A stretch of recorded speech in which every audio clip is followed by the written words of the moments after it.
Vous dormez vos 8 heures pleines. Et pourtant, au réveil, la fatigue est déjà installée sur vos épaules, comme si la nuit n'avait servi à rien. Et si je vous disais que la cause de cet épuisement n'est ni votre âge, ni votre emploi du temps, mais une défaillance silencieuse à l'intérieur même de chacune de vos cellules.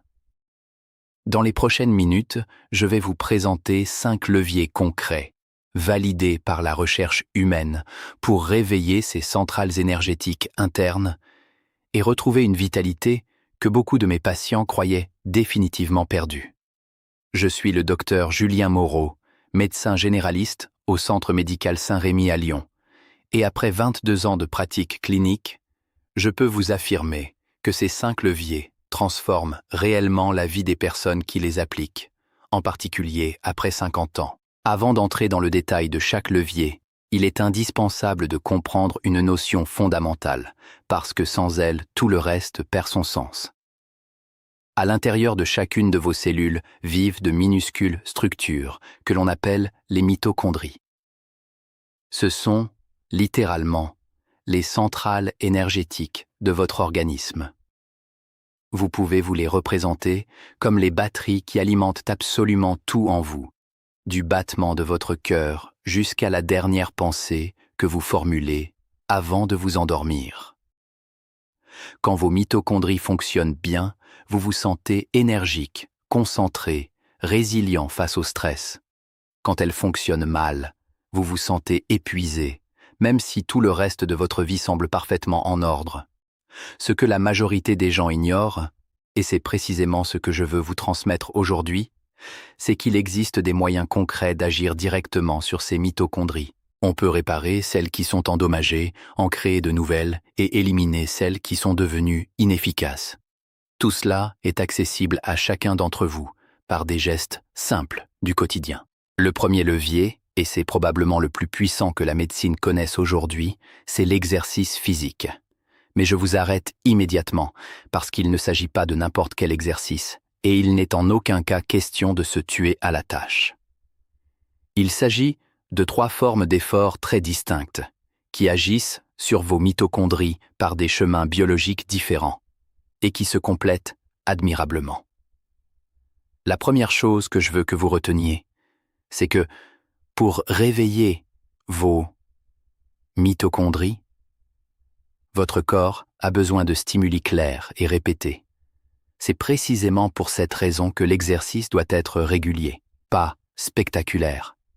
Régulier. La première forme d'exercice, c'est l'entraînement par intervalle à Ontantissa.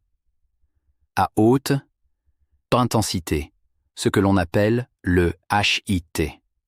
Le principe est simple, de courtes salves d'efforts vifs suivies de périodes de récupération. Et voici ce qui se passe au niveau cellulaire pendant ces salves. Parce que c'est tout à fait remarquable. Quand vous poussez votre corps en quelques secondes d'efforts intenses, vous provoquez une chute brutale de l'énergie disponible à l'intérieur de vos cellules. Cette chute, presque comme une alarme biologique, déclenche par réflexe 2 signaux moléculaires majeurs. Le premier porte le nom d'AMPK. Le second s'appelle PGC1-alpha. Lorsque ces 2 signaux s'allument ensemble, ils donnent à vos cellules l'ordre formel de fabriquer de nouvelles mitochondries. Vous m'avez bien entendu. Vous ne faites pas qu'entraîner les anciennes. Vous en créez de neuves. En pratique, voici ce que je conseille à mes patients dans mon cabinet, 2 à 3 séances par semaine. 4 à 6 intervalles à chaque séance, chacun d'environ 30 secondes à 2 minutes d'efforts de plus en plus soutenus. Vous n'avez besoin ni d'entraîneur ni de salle de sport. Une séance courte trouvée en ligne suffit amplement. L'objectif, et je veux insister sur ce point, c'est l'intensité contrôlée. Vous ne devez jamais aller jusqu'à l'épuisement. Pas une seule fois. La deuxième forme d'exercice, c'est l'effort aérobie continu, que les spécialistes nomment la zone 2. Il s'agit d'un effort soutenu mais modéré. Concrètement, cela ressemble à une trentaine de minutes de jogging léger, ou bien à une marche très soutenue.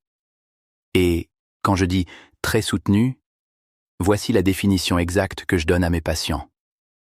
Votre respiration est nettement accélérée, mais vous pouvez encore tenir une conversation. Si vous arrivez à chanter, vous êtes trop lent. Si vous ne pouvez plus aligner 3 mots, vous êtes trop rapide. C'est précisément à cette intensité que vos mitochondries existantes font le gros du travail. Elles utilisent l'oxygène pour produire de l'énergie, et à force de répéter cet effort jour après jour, elles deviennent plus efficaces. Vous les entraînez, exactement comme on entraîne un muscle. En pratique, je recommande 3 à 5 séances par semaine, de 30 à 60 minutes chacune, à cette allure où l'on parle, mais où l'on ne chante pas. La troisième forme d'exercice, et celle-ci devient absolument essentielle à partir de la cinquantaine, c'est l'entraînement de résistance. La musculation, au sens large du terme. Elle améliore la fonction mitochondriale spécifiquement dans vos muscles, ce qui devient une question de survie fonctionnelle à mesure que les années passent. Pas besoin de barres olympiques ni de salles équipées. Commencez avec votre propre poids de corps, chez vous. 2 à 3 fois par semaine, en travaillant les grands groupes musculaires, les jambes, le dos, la poitrine, les épaules. Et je vous en supplie, en tant que médecin, privilégiez la forme correcte sur la charge. Ne vous chargez pas pour impressionner qui que ce soit. Faites les mouvements proprement, lentement, avec contrôle. Une question revient sans cesse dans mes consultations. Combien de temps avant de sentir un effet? Voici la vérité scientifique. Les voies cellulaires que je viens de décrire s'activent dès votre toute première séance. En quelques semaines, vous sentirez votre endurance et votre récupération s'améliorer. Et sur plusieurs mois, ces changements deviennent durables parce que vous avez littéralement reprogrammé vos mitochondries. La clé, c'est de commencer. Marche. Exercice au poids du corps. Intervalle court. Cela suffit largement pour démarrer. Permettez-moi tout de même un avertissement médical important.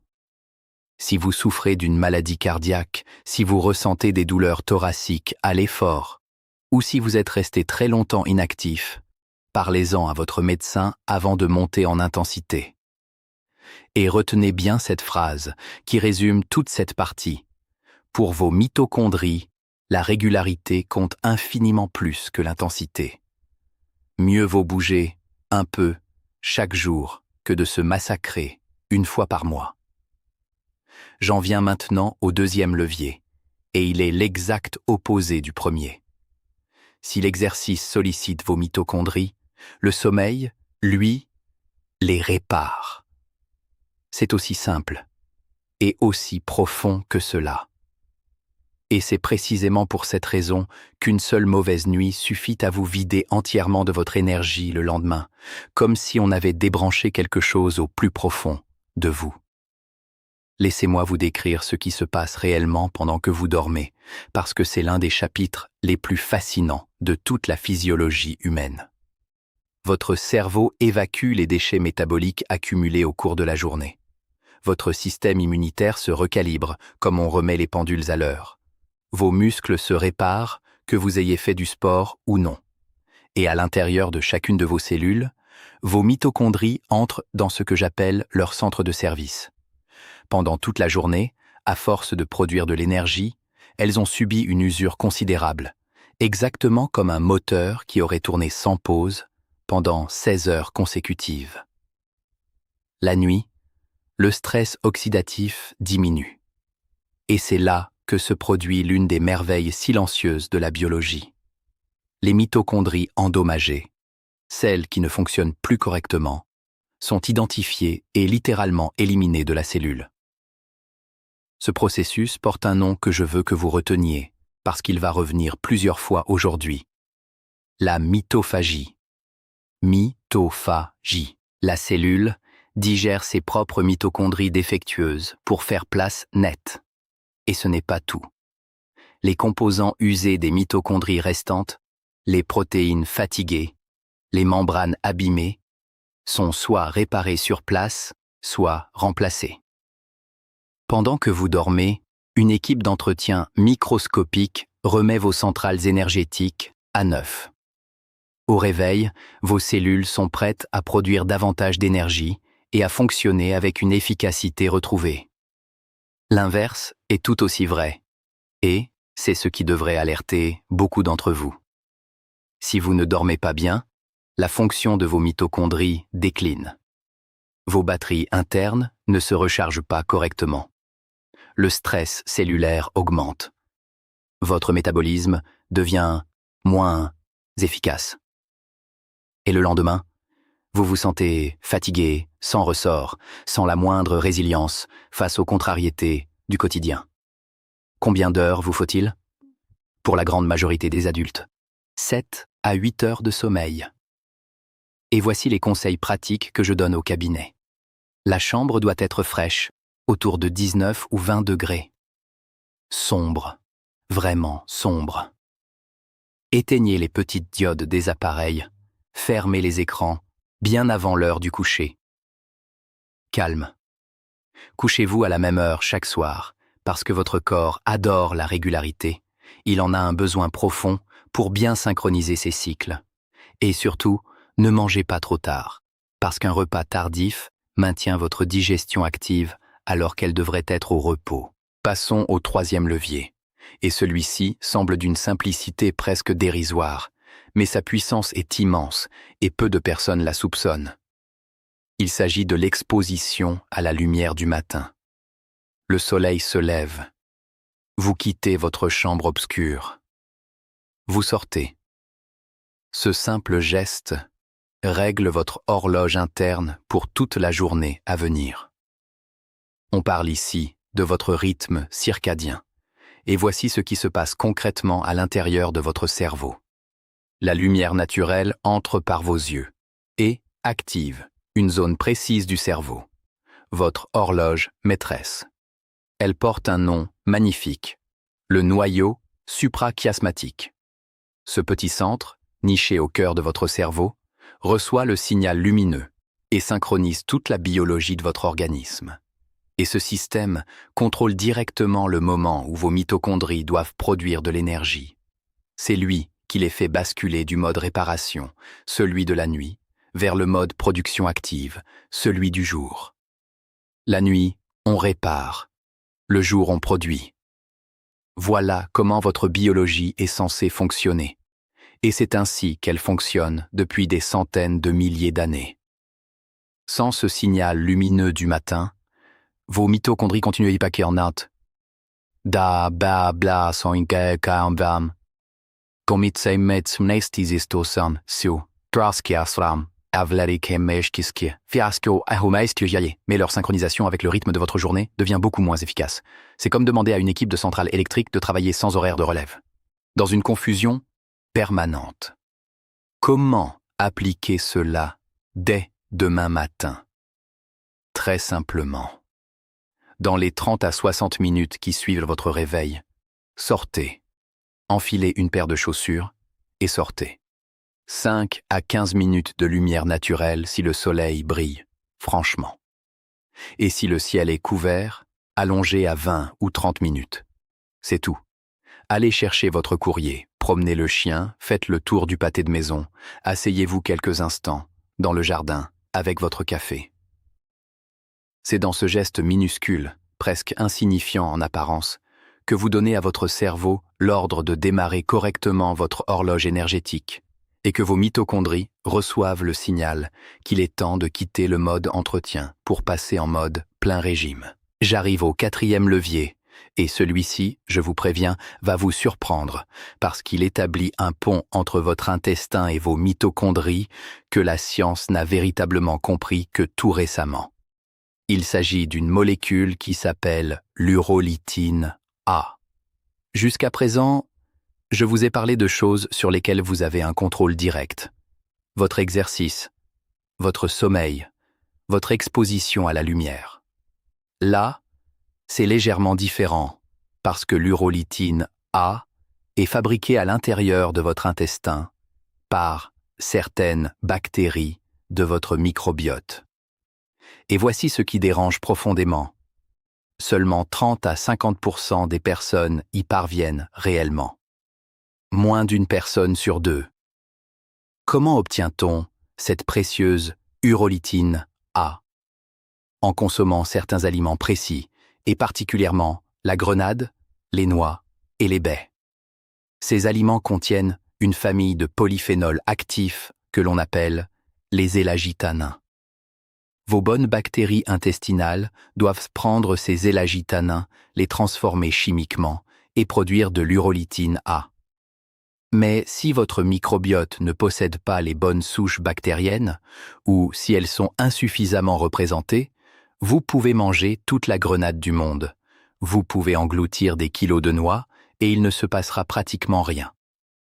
Pourquoi est-ce que je vous parle de cette molécule en particulier? Parce qu'elle agit directement sur vos mitochondries, et de la plus belle façon qui soit. L'urolytine A active la mitophagie, ce processus précis dont je vous parlais à propos du sommeil. Elle aide votre corps à identifier et à éliminer les mitochondries kinotuma, kunazaki. Les mitochondries minées, c'est font inikonda, inikomokshimation pa. C'est tonkon plus correctement pour laisser la place à des mitochondries pleinement fonctionnelles et performantes. Sans une mitophagie efficace, vos cellules accumulent des centrales défectueuses. Et l'énergie globale chute inexorablement avec l'âge. Pour les personnes dont l'intestin ne convertit pas bien les élagitanins, il existe aujourd'hui une forme cliniquement étudiée d'urolytine A, appelée Mitopure, développée par la société Timeline. Elle apporte l'urolytine A directement, sans dépendre du microbiote. Les études cliniques humaines ont montré qu'elle pouvait augmenter le renouvellement mitochondrial jusqu'à 39% par rapport à un placebo, après environ 16 semaines, et qu'elle améliorait également la force musculaire. Les niveaux atteints peuvent être jusqu'à 6 fois supérieurs à ce que l'alimentation seule procure. Je tiens à être très clair sur un point essentiel. Il ne s'agit pas d'une boisson énergisante, ce n'est pas un coup de fouet ponctuel. C'est une amélioration progressive de la qualité de vos mitochondries dans la durée. Cela soutient votre énergie, votre performance physique et votre adaptation à un vieillissement en santé. Avant toute supplémentation, parlez-en à votre médecin, particulièrement si vous prenez d'autres traitements. J'en arrive au 5e et dernier levier, et celui-ci va, à contre-courant, de presque tout ce que la culture moderne nous a enseigné depuis 50 ans. Il s'agit de réduire votre apport alimentaire. Autrement dit, le jeûne, sous sa forme la plus accessible. Notre époque nous pousse à manger autant que possible, 3 repas copieux par jour, des collations entre chaque, et des produits ultra transformés à toute heure. Et voici la vérité biologique, brute, sans détour.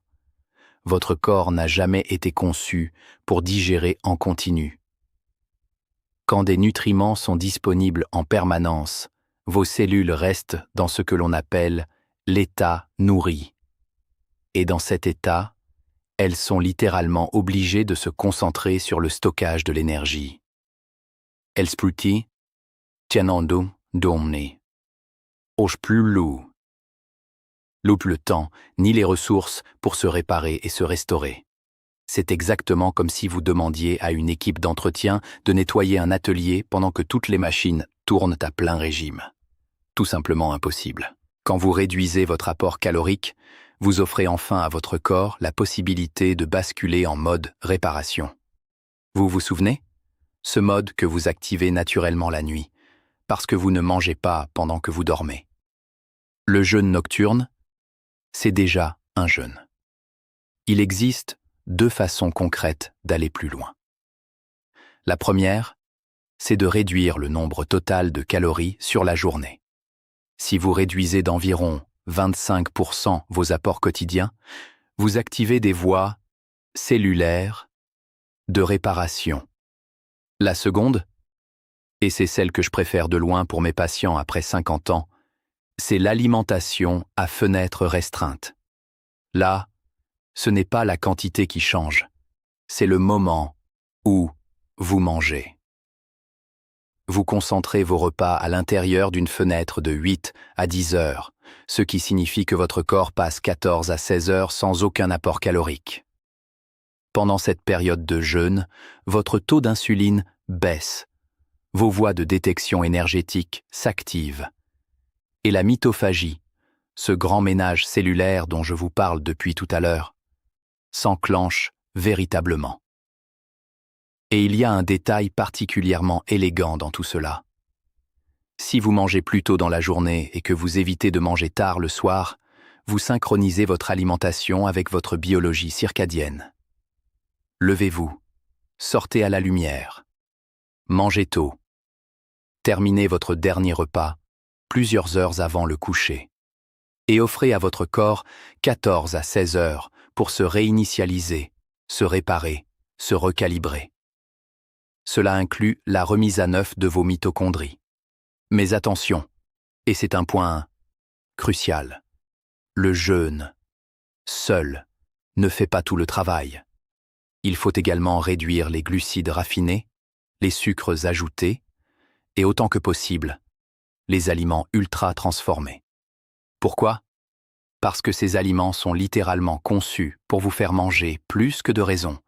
Ils créent une forme de dépendance gustative, et ils maintiennent votre corps dans cet état nourri permanent qui empêche toute régénération sérieuse. Combien de temps avant d'en ressentir les effets ?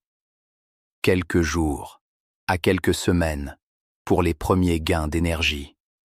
Quelques semaines, à quelques mois pour les bénéfices vraiment installés. Ce n'est jamais un remède miracle.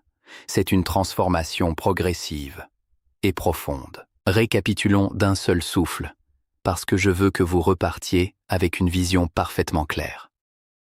Votre fatigue n'est ni une fatalité de l'âge, ni une simple conséquence de votre emploi du temps. Elle est, très souvent, le reflet de mitochondries qui réclament votre attention. Et vous avez désormais 5 leviers concrets entre les mains. L'exercice, sous 3 formes complémentaires, pour créer de nouvelles mitochondries, entraîner celles qui existent déjà, et protéger vos muscles. Le sommeil de qualité, dans une chambre fraîche et sombre, pour permettre la mitophagie nocturne et la réparation cellulaire. La lumière du matin, pour régler votre horloge maîtresse et lancer le mode production de la journée. L'urolitine A, par la grenade, les noix et les baies, et si nécessaire par une forme cliniquement étudiée pour activer ce grand ménage cellulaire. Et enfin, une fenêtre alimentaire intelligente pour rendre à vos cellules le temps précieux dont elles ont besoin pour se réparer entre les repas. On me demande très souvent par quoi commencer si tout cela paraît beaucoup d'un seul coup. Je réponds toujours la même chose au cabinet. Commencez par 2 gestes. Dès demain matin, sortez à la lumière et avancez l'heure de votre dîner d'1 heure. 2 actions totalement gratuites qui ne demandent rien d'autre que votre attention. Ajoutez ensuite une marche soutenue de 30 minutes plusieurs fois par semaine. Construisez le reste progressivement, semaine après semaine. On me demande aussi très régulièrement si l'on peut vraiment encore agir à 60 ou 70 ans. Ma réponse est sans la moindre hésitation.